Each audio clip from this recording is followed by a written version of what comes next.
Cada 30 de marzo se conmemora el Día Internacional de las y los Trabajadores de Casa Particular.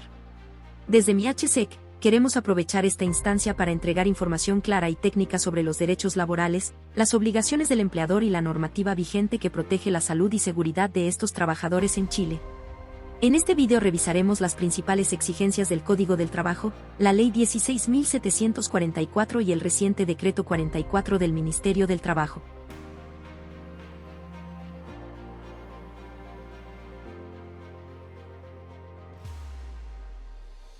Cada 30 de marzo se conmemora el Día Internacional de las y los Trabajadores del Hogar.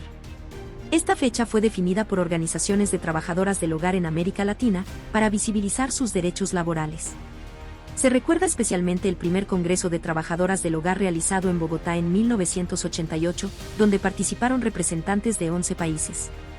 Desde MIHSEC, queremos aprovechar esta instancia para entregar información clara y técnica sobre la normativa que protege a estos trabajadores en Chile, tanto en lo laboral como en seguridad y salud en el trabajo.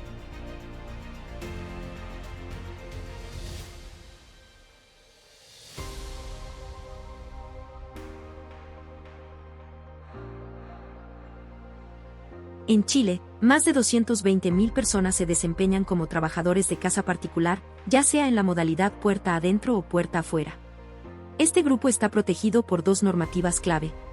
Primero, el Código del Trabajo, que establece los derechos y obligaciones laborales específicas para este tipo de empleo, contrato, jornada, descansos, previsión, y condiciones especiales como la disponibilidad o los descansos diferenciados para quienes trabajan puertas adentro.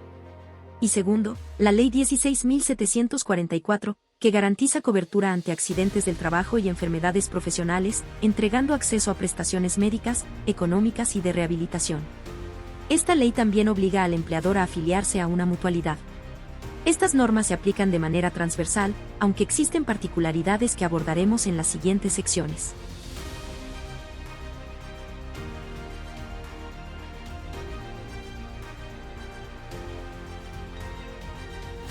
En Chile, todas las relaciones laborales están reguladas por el Código del Trabajo y fiscalizadas por el Ministerio del Trabajo, a través de la Dirección del Trabajo.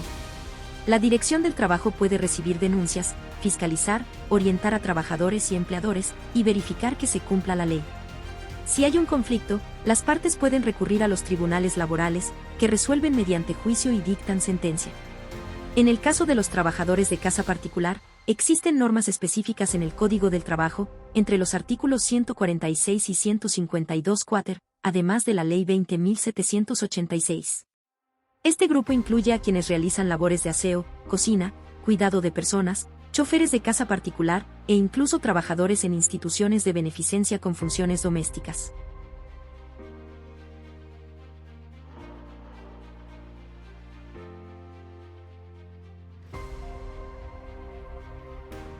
El contrato de trabajo debe formalizarse por escrito dentro de los primeros 15 días desde el inicio de las labores.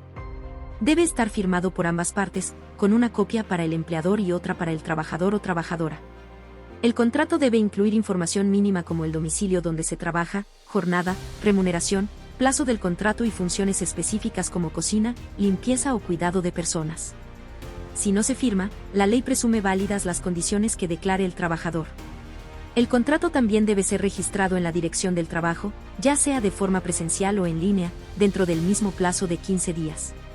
Periodo de prueba. Durante las 2 primeras semanas se considera un periodo de prueba.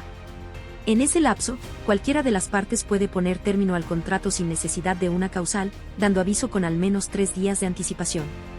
En este caso, no se paga indemnización, pero sí se debe pagar la remuneración por los días efectivamente trabajados.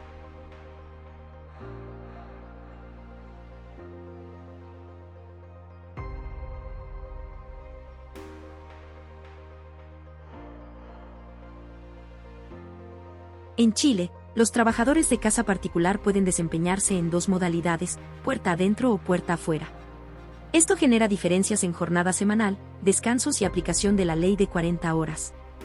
Quienes trabajan puerta afuera tienen una jornada de 44 horas semanales desde abril de 2024, la cual se reducirá progresivamente a 42 en 2026 y a 40 horas en 2028. En cambio, los trabajadores puerta adentro no tienen una jornada fija, sino que están sujetos a disponibilidad, pero tienen derecho a 12 horas de descanso diario, 9 de ellas continuas. Respecto al descanso semanal, en ambos casos el domingo es irrenunciable, y los festivos son obligatorios, aunque para trabajadores puerta adentro pueden pactarse en otro día.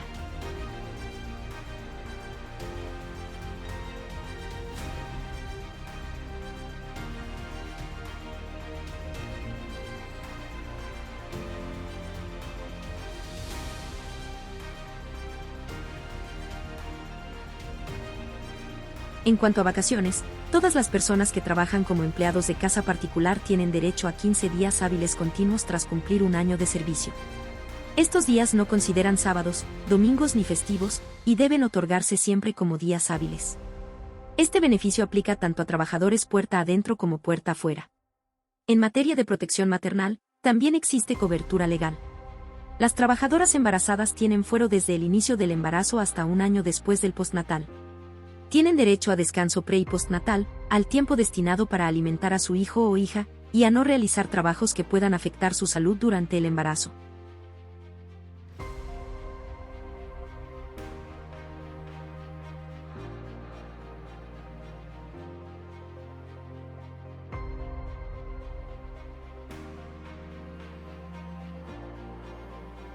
En el trabajo de casa particular no se aplica el seguro de cesantía tradicional. En su reemplazo, la ley establece una indemnización a todo evento, que consiste en un aporte mensual obligatorio del 4,11% del sueldo imponible. Este monto lo paga el empleador a la AFP del trabajador o trabajadora. Este fondo reemplaza la indemnización por años de servicio y puede ser retirado una vez que finaliza el contrato, sin importar la causa.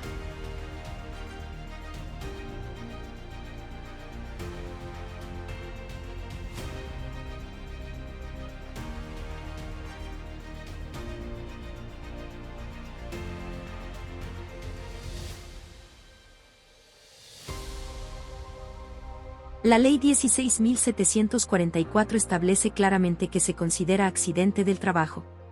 El artículo 5 señala que toda lesión sufrida a causa o con ocasión del trabajo, o en trayecto, debe tener cobertura. Esto incluye también a dirigentes sindicales durante sus funciones. Recordar estos 4 criterios es fundamental para saber cuándo un accidente activa el seguro.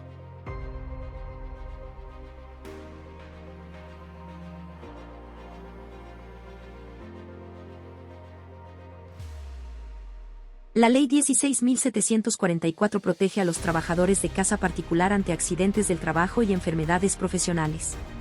Esta cobertura aplica siempre que el empleador esté afiliado a una mutualidad o al Instituto de Seguridad Laboral.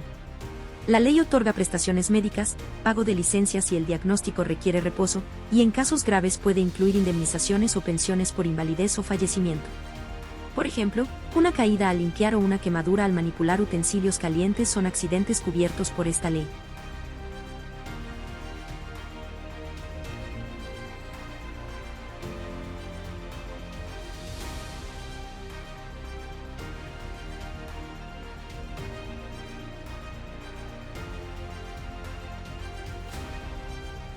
Según el artículo 7 de la Ley 16.744, las enfermedades profesionales también están cubiertas por la legislación vigente, y esto incluye a trabajadores y trabajadoras de casa particular.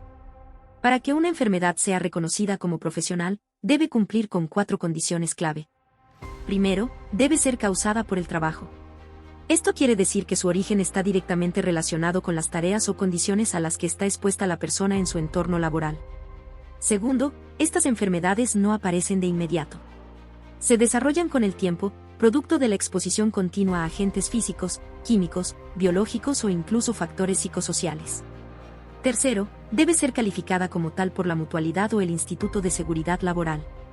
Aunque el diagnóstico puede comenzar con un médico general, la calificación oficial como enfermedad profesional es realizada por la entidad administradora, de acuerdo con el Decreto Supremo 109 del Ministerio de Salud. Y cuarto, debe estar legalmente definida. Esto significa que debe cumplir con los criterios del artículo 7 de la Ley 16.744 y además estar dentro de los listados oficiales del Decreto Supremo 109. Este marco legal asegura que, si la enfermedad es reconocida, el trabajador o trabajadora tiene derecho a recibir atención médica, pago de licencias si corresponde, y en casos graves, incluso prestaciones económicas o pensiones por incapacidad.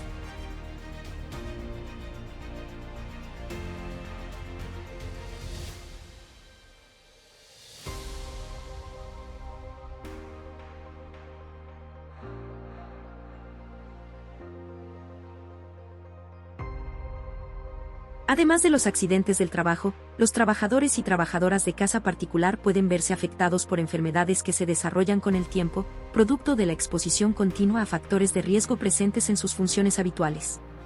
Estas enfermedades están oficialmente reconocidas en el Decreto Supremo 109 del Ministerio de Salud, que contiene el listado de patologías profesionales.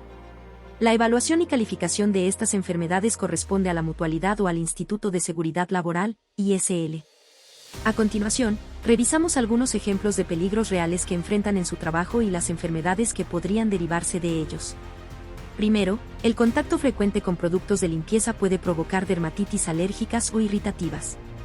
Estos productos contienen sustancias químicas como cloro, detergentes o amonio, que están reconocidas como agentes de riesgo en la normativa. En segundo lugar, la exposición prolongada al agua y a la humedad puede causar dermatitis de contacto, especialmente si las labores incluyen limpieza frecuente con líquidos o el manejo de ropa húmeda.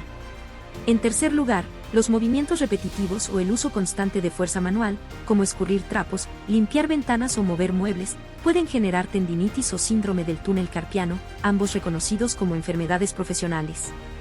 En cuarto lugar, la manipulación de objetos pesados o posturas forzadas pueden llevar a problemas como lumbalgia, hernias o lesiones por sobreesfuerzo físico. También es común la exposición al polvo doméstico, como el proveniente de alfombras, cortinas o colchones. Esta exposición puede causar enfermedades respiratorias como rinitis alérgica o bronquitis crónica. La clave está en identificar estos peligros y reportar cualquier síntoma de manera oportuna para asegurar la cobertura y tratamiento adecuado bajo la Ley 16.744.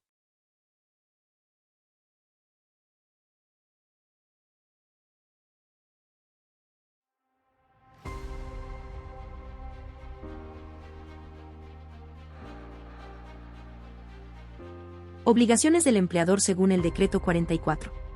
El Decreto Exento 44, vigente desde febrero de 2025, establece obligaciones mínimas para todos los empleadores, incluso cuando se trata de un solo trabajador o trabajadora de casa particular. Estas obligaciones están orientadas a garantizar condiciones básicas de seguridad y salud en el trabajo. A continuación, revisamos un resumen de las principales exigencias. Primero, se debe realizar una evaluación de riesgos laborales, identificando los peligros presentes en el hogar y su nivel de riesgo, como caídas, productos químicos o malas posturas. Luego, el empleador debe elaborar y entregar el documento IRL, que contiene los resultados de esta evaluación. También es obligatorio diseñar un plan de acción preventiva, con medidas para controlar o eliminar los riesgos detectados. Si corresponde, según la función y el tipo de peligro, se deben entregar elementos de protección personal, como guantes o mascarillas. Otro punto clave es la entrega del Reglamento Interno de Higiene y Seguridad. Este documento debe incluir normas básicas de prevención y aplica desde el primer trabajador contratado. Además, el empleador debe informar claramente los riesgos al trabajador y mantenerlo al tanto de las medidas preventivas adoptadas. Debe existir un protocolo básico de preparación ante emergencias, como incendios o terremotos. Y, finalmente, todas las acciones preventivas deben registrarse, aunque sea de forma simple, como una lista de entregas o capacitaciones.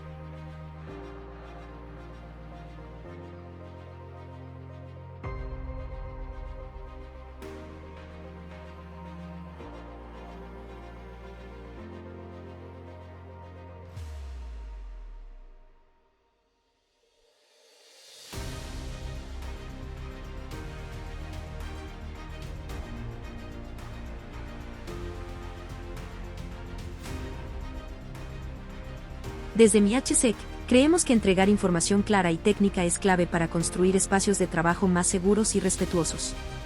La normativa laboral y de seguridad también protege a quienes trabajan en casas particulares. Conocerla es el primer paso para hacerla valer. Sigamos promoviendo el trabajo decente y el respeto a los derechos laborales en todos los sectores. ¿Tienes dudas o necesitas apoyo para cumplir con estas obligaciones? Contáctanos.